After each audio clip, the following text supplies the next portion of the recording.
Le 12e régiment d'infanterie de ligne est un régiment formé en 1796 à la fin de l'Ancien Régime et à la montée en puissance de Napoléon à partir d'un régiment de la marine. Même si pour le coup il adoptera son nom officiel dans les années 1803. Le 12e régiment d'infanterie de ligne sera composé par amalgame de la 60e demi-brigade de bataille et des 3e bataillon des 170e demi-brigade de bataille et 11e demi-brigade légère. Ce régiment participera à de nombreuses campagnes, comme par exemple en Italie, lors de la campagne de Bonaparte en 1796 et 1797, puis à Rome et à Naples en 1798 et 1799. Puis, après s'être fait compléter ces éléments à Paris par le général Berthier, ministre de la guerre, en mars 1800, elle participera au plan de campagne pour l'armée du Rhin établi par Bonaparte. Celle-ci participera aussi à la campagne de 1805, dont la campagne de 1806 et 1807, la campagne de 1809 et la campagne de Russie 1812, puis en Allemagne en 1813, ainsi que la campagne de France et de Belgique en 1814. Et son histoire est encore longue, bref, passons à l'uniforme.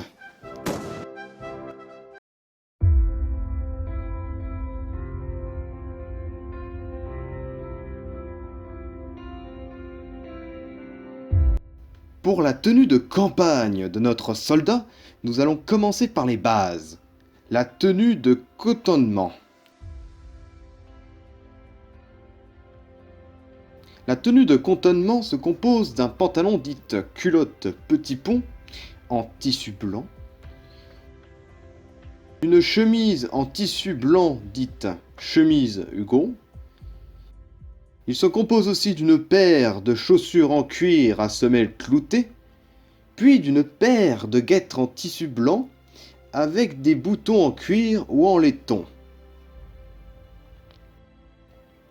Celle-ci se composera aussi ensuite d'un gilet blanc avec col fabriqué en drap de laine et d'un petit foulard en tissu noir.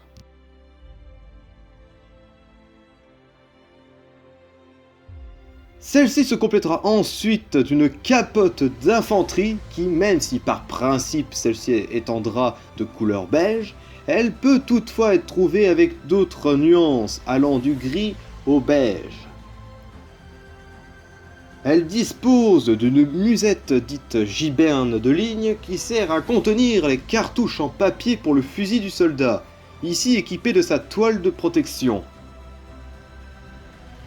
Elle dispose d'un havre-sac en peau de vache ou en peau de chèvre qui contient tout le nécessaire du soldat, effets personnels, équipement de bivouac et j'en passe. Celle-ci sera équipée d'une coiffe dite shako, ici équipée de son couvre-shako de couleur beige.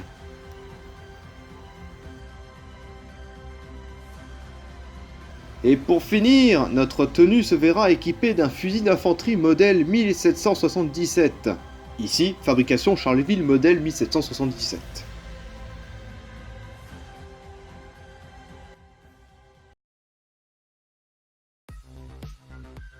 Bon, Eh bien, c'est la fin de la vidéo. Alors, premièrement, je tenais à m'excuser du temps que cette vidéo a mis pour être mise en ligne. Ces temps-ci, malheureusement, je n'ai pas forcément le temps de poster du contenu sur ma chaîne, et ça ne risque pas forcément de s'arranger, j'en ai bien peur. Et, deuxièmement, cette vidéo marque donc la première vidéo sur du contenu un peu tout ce qui concerne un peu l'armée, les soldats dans les années 1800 et j'en passe. Donc, si cette vidéo vous a donc plu, eh bien, n'hésitez pas à donner votre avis ou à poser des questions dans les commentaires. Nous serons ravis de vous répondre. Et puis, eh bien, donc, je vous souhaite donc une bonne fin de journée. Et au revoir pour une prochaine vidéo.